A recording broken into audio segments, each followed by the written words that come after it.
ask you a question. What went wrong? You actually said that you found out that there are people both inside and outside who did not want you on the presidential ballot. What did you find out? Inside, there are those who are driven by jealousy. They don't have any strong valid reason. They try to claim some moral grounds which are not even a part of the disputes which are going on in UPC. There are those who are just malicious. Externally, there are those who are looking at the big picture. They look about how my candidature can affect the overall outcomes. And the time when I started my process in this round to prepare for this election, my target was to create an environment where we don't get a 50+1 in the first round. 50+1? Yes, that was the target. So you were working towards a rerun? A rerun. But also, before the rerun, you have to have an honest conversation. You have to know where things stand. So I wanted us as Ugandans to know what is our actual strength. And in politics, every 5 years, you go for renewal to see what is your strength. And to see whether the people are still behind you or, whatever direction. So we go into the 2026 election, we'll know where we stand. If it is a rerun, it will be the top 2 candidates going for a rerun. And now we have to realign ourselves within that context. But mine has always been the conversation of the future of Uganda. I think we can have a more honest conversation when we know our actual strength. So your strategy was a rerun. Let's go back to that. So who could be afraid of that? There's one candidate who was declared to get 58% in the last round. 58%? Yes. Well, let me see. President Museveni got 58%. Exactly. Yoweri Kaguta Museveni and Yes. Robert Kyagulanyi got 35%. Exactly. So it's Museveni who is scared of you, Honorable Jimmy Akena. When you do the maths, in the 2021 election, 10% is roughly 1.1 million votes, based on that election. Can I garner 1 million votes? I think very well, very possible. Where will I garner and who will lose the votes? Where the votes likely to come from?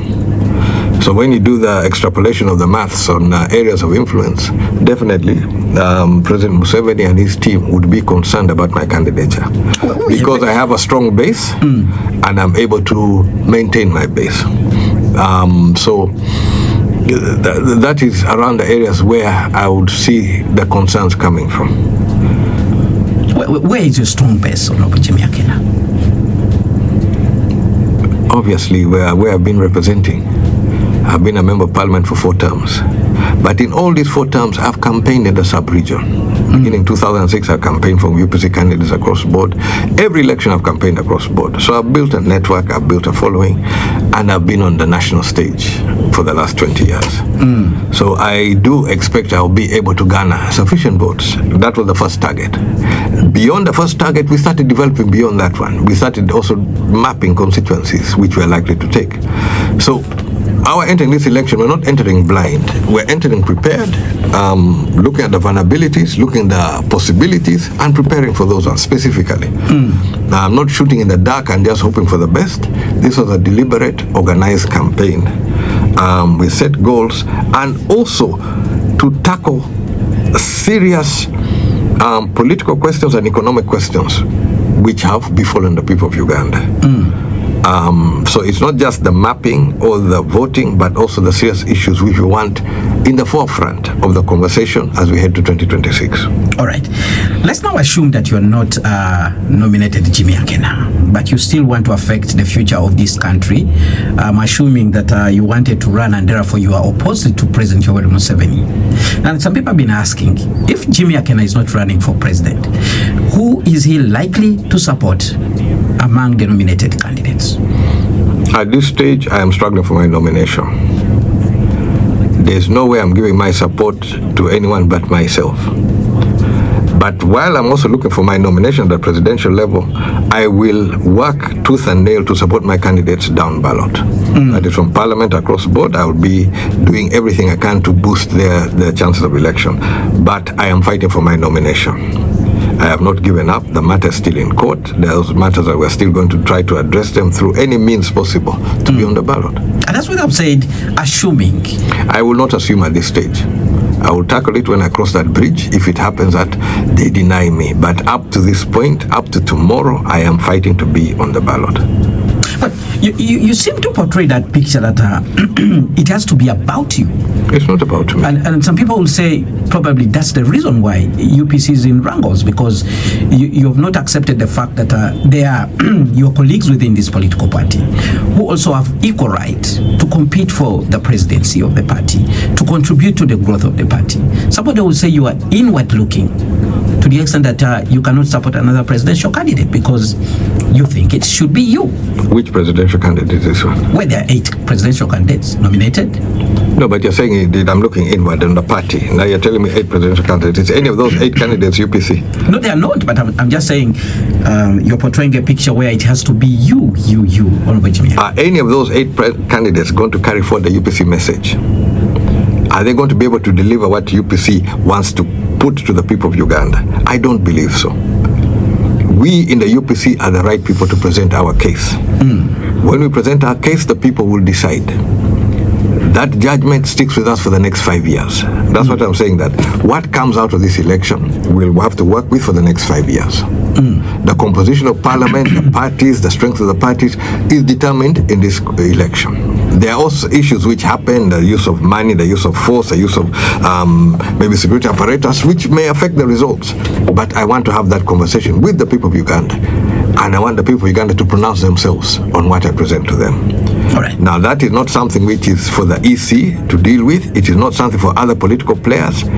I should have the right to present my case to the people. People must have the right to determine from amongst those who present their cases what they stand for.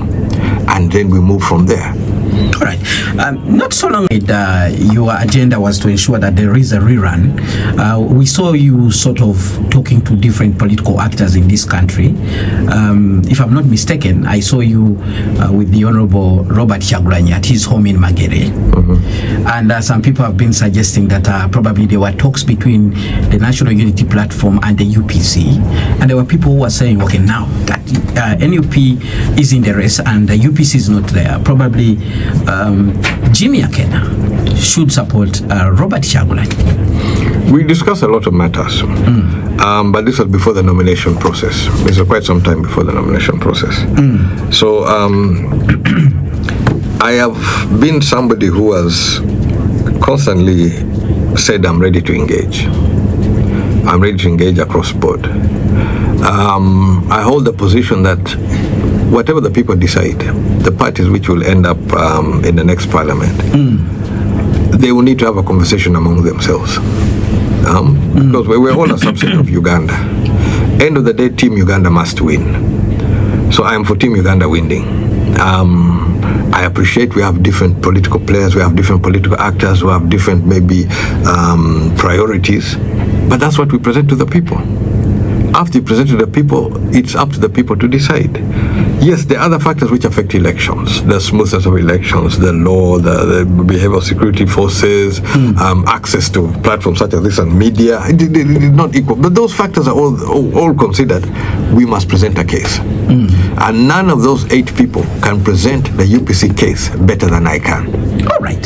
Spectrum on Radio, before we went for the break, I put a question to you whether you were willing to support any of those in the race, and you insisted that you can't because they do not represent the agenda of the UPC. What is your agenda? Now, we have an elaborate agenda. It is contained in a manifesto, which we have not yet had a chance to present. I saw all my colleagues were presenting their manifestos. I have had a chance to look at their manifestos. I still feel the UPC manifesto is better, but we've not been given a chance to present. We are debating internally as to when and how we present, what the UPC agenda is, because at the same time, this is the same agenda which we need for our down ballot candidates, which we have our MPs and the like. So within this space, before the nomination of members of parliament, our manifesto or our agenda for Uganda has to come out. So we have to find the best way of how to do so without also appearing to be not taking stock of what is going on. Right? That I don't want the court to look at me that this is somebody who is just doing whatever he wants, but I still have to put the agenda which UPC members need to work with. So we have to find a balancing ground of how we're going to do so. So what's your agenda? To the extent that you say none of the presidential candidates reflects it. In brief, I'll put it. One, UPC is a left of center party. I have not seen of the manifestos any of which are left of center. Most of them are right, center right, and right. What are those? It's a policy platform. Left is leaning towards, you say, more towards socialist policies. On the right is more towards you can say left is progressive, right is more conservative type of policies. It's the nature of policies. It's the role where what falls in. In the UPC understanding of things, the center of everything is the people. Right? The people as the center. If something is working, it's working for the people. Right? You cannot talk about statistics that we have developed and whatever, and people are living in abject poverty. That does not work. It must be a qualitative and a quantitative improvement in the lives of the people. Others may talk about statistics or the economy or government, like us, UPC is the people. That's as simply as I can put it. Our success is measured on how it works for the people. When we talk of health, when people can get health services, and most especially those people who don't have somebody. And what I mean by this is, in the middle of wherever, this person doesn't have access to the MP, doesn't have access to the Minister of Health, doesn't have access to whoever it is, that person should be able to get adequate medical services without having to know somebody. Those services should be readily available. Now, in the situation which you have, you can get first-class services for those who have the wealth and the connections. But the average person does not get. For me in UPC, that doesn't work. The same thing, education. We must be able to pick the best brains wherever they are and develop them. We must work on a human capital development which is focused and geared towards what our needs are in the medium and long-term future. So all of these questions form the basis of a manifesto, and they're based on certain principles. Those are the principles which I say, those are left of center. I know it is not very clear today in the politics of today, but the policies of a political party, you will be able to gauge where they lean. And UPC has been left of center, so a lot of our policies touch on a lot of the social nature of society, the needs of society.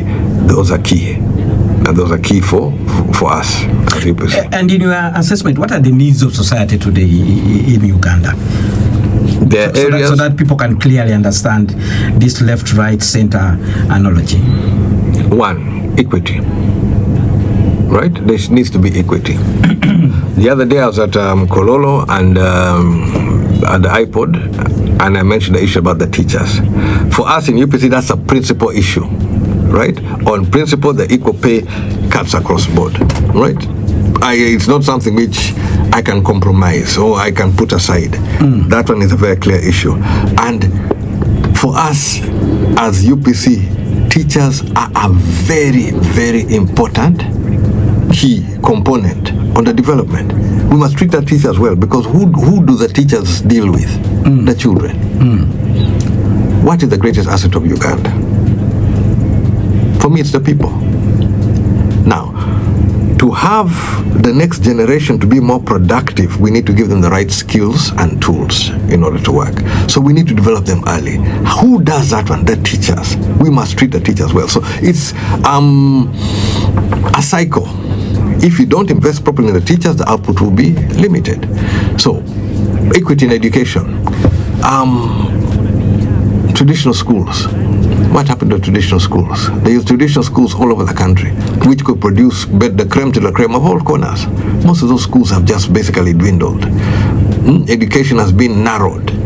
Opportunities have been narrowed. That goes completely against everything we stand for. So those are some examples. On fairness of price. Here you find, like, maybe for the last, since maybe about 2014, the dollar rate has been stable. So somebody who's trading, importing and whatever can be able to project properly. But you look at that farmer who's producing, let's say, maize. Within one season, the price can fluctuate top, bottom. How do you plan? And this farmer has to raise a family, has to send kids to the same school which you're sending your kids to. But at the beginning of the season, he has this price. By the time he's harvesting, the price has collapsed. Those mechanisms, how do we protect the farmer from that sort of thing? You're protecting the businessman who needs the dollar. What about the farmer? All right. By the Honorable Norbert Mao, when he did that analysis and said, in Uganda now, we have two political blocs. He painted a picture of a bloc that is a coalition of the willing. You people attended the iPod meeting in Kololo, if you remember all the political parties that were in Kololo. And then there are those that he put on the other side and said they were playing sort of violent and dirty politics. So someone out there is wondering and saying, UPC that has been working with the NRM, why is Honorable Jimmy Akena crying? He's already part of the planned political transition, because Honorable Norbert Mao said the political transition in this country will not happen through elections, but it will be negotiated in a room, and the political bloc that you belong to, as mentioned by Mao, was strategically placed for that agenda. Now, you see, I have a different position. I maintain whichever parties the people of Uganda send to parliament, I'll treat those parties equally. Right? The basic spirit of IPOD were parties which have representation in parliament. This recent addition that you must do this one in order to receive money, that wasn't the case. And where you must dialogue, silence is also dialogue. I can choose to be silent. It's my right. You cannot force me to talk. I can be present, available, but I can choose not to talk. That is somebody's right. So I cannot blame anyone who does not want to participate. I personally will encourage participation, but I cannot blame someone who wants to participate. So in my case, I hold a completely different view. And I spoke to a very senior leader of NRM, and I described UPC position similar to France in Europe after World War II. France wanted a very independent and robust security for their own needs. They wanted to be part of Europe, but they did not want their security subject to others. I am ready to sit with either the Mao bloc, which he calls, but I'll sit with anybody. But the question of UPC is a matter I address as UPC. I do not need anybody when I'm addressing my UPC matters. I hope I'm clear on that one. Is there such a bloc? Have you been talking to each other in that particular bloc? I've been talking to everybody. On the future of this country. And you have agreed that elections that are provided for in the Constitution will not be the basis for political transition in our country. For me, like I said... That you will sit in a corner and negotiate how power will be shared. For me, as I said, I would rather all of us, we go to the people, go to the electorate with our agenda and our parties. What the electorate send to parliament forms the basis of the conversation. The parties which will have representation, the party which will be able to show their support, those are the people who need to talk to each other. So we need to go first to the people to assess our strength, right? So we cannot go on the 2021 figures. In 2021, as you put it there, President Museveni had 58%. Robert Chagulanyi had 35%. Jimmy Akena was not on the ballot. So Jimmy Akena is an unknown quantity. So 2026, let's go into the election. The results will guide us. If the people of Uganda reject Jimmy Akena totally, you can ignore him in the conversation. But if you find that Jimmy Akena has a sizable following, it is better that he's part of that conversation. So all who want to be part of that, on that, whether it's on that corner, on that table, my view is you first go to the electorate. If the electorate accept and send you forward, then you have a chance to sit on that table to discuss the future. Well, Spectrum on Radio